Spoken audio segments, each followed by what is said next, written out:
Ever since the NPP came to power in Meghalaya, there have been corruption and scams in almost every sector. Meghalaya's power department is plagued with scams and corruption under the Conrad Sangma-led government, which has led the state to multiple power crises over the past few years. Despite multi-cross sanctions from the central government, the NPP government continues to ruin the power sector.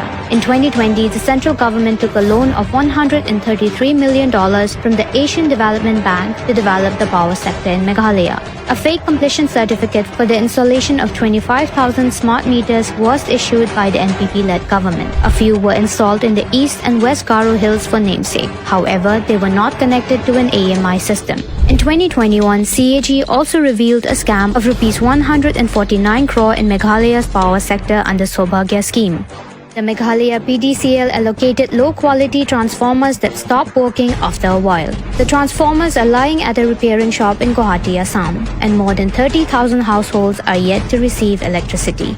As per Economic Times report, Meghalaya faced multiple power crises in just a month in 2021.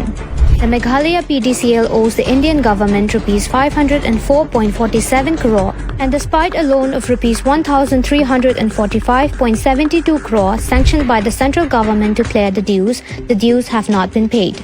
Despite the central government's concerted efforts to eliminate Meghalaya, the Conrad Sangma-led government has failed to curb power shortage in the state. This is enough proof that all the funds meant for the development of Meghalaya is going directly to the NPP leaders' pockets.